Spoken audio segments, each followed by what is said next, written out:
আলহামদুলিল্লাহ। এই নামাজ আজকে প্রথম পড়লেন কারা কারা? হাত তোলেন।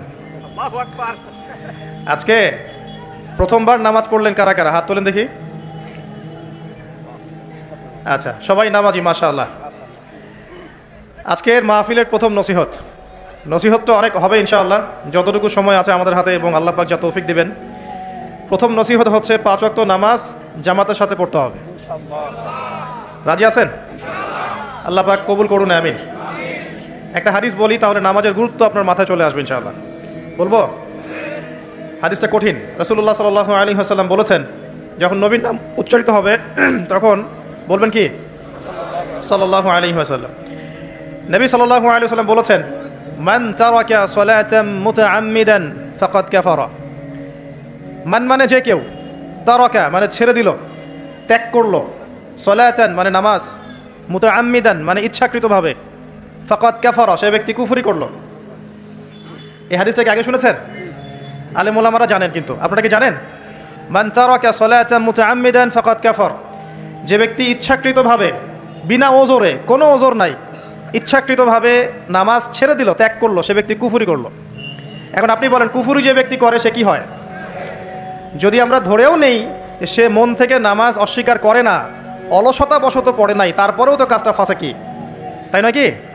আচ্ছা, তো আজকের প্রথম নসিহত হচ্ছে 5 ওয়াক্ত নামাজ মৃত্যুর আগ পর্যন্ত কেউ ছাড়বেন না।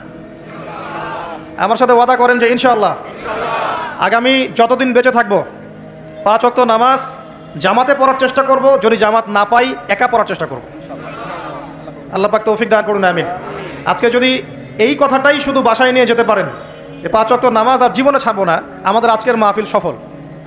আর আজকে যদি অনেক কথাবার্তা হয় ওয়ার্ল্ড অ্যাফেয়ার্স নিয়ে, ইকোনমিক্স নিয়ে, শেষ জামানা নিয়ে, ঠিক আছে, আমাদের সমকালীন ফিতনাগুলো নিয়ে, কিন্তু দিন শেষে বাড়িতে যদি কিছু না নিয়ে যেতে পারেন তাহলে আলোচনায় এসে কোনো লাভ নাই।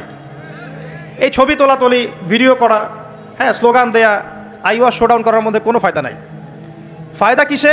কদ আফলাহা মান যাক্কাহা। আল্লাহ পাক সূরা শামসের মধ্যে বলছেন, কদ আফলাহা, সে ব্যক্তি সফল হয়ে গেল। সে ব্যক্তি সফল হয়ে গেল মানে সে জান্নাতে চলে যাবে ইনশাআল্লাহ। কে? মান যাক্কাহা, যে ব্যক্তি তার নফসটাকে, তার এই যে কলব, এটাকে পরিশুদ্ধ করতে পেরেছে, সে ব্যক্তি সফল হয়ে গেল। ওয়াকাদ খাবা মান দাসাহা, আর যে ব্যক্তি তার নফসটাকে পরিশুদ্ধ করতে পারলো না, সে ব্যক্তি ধ্বংস হয়ে গেল। নফস কিভাবে পরিশুদ্ধ হবে এটা আমাদের আজকের আলোচনার টপিক। তার আগে আমরা বলি, 5 ওয়াক্ত নামাজ ছাড়া নফস কখনো পরিশুদ্ধ হবে না। তো আজকে আমরা অনেক যদি আলোচনা করি, বাসায় কিছু নিয়ে যেতে না পারি, তাহলে আলোচনার কোনো লাভ নাই, কোনো ফায়দা নাই।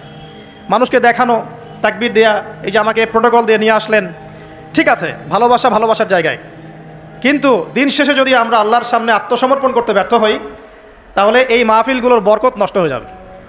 আমরা কি চাই যে মাহফিলের বরকত নষ্ট হয়ে যাক? আসরের জামাত আমরা আদায় করেছি, এই জামাত আমাদেরকে শৃঙ্খলা শিখিয়েছে, শেখায় নাই? একজন ইমাম লিড দিলেন নামাজে, আপনারা তাকে ফলো করলেন, তাই নয় কি? এটাই তো হচ্ছে মুসলিম উম্মার বৈশিষ্ট্য।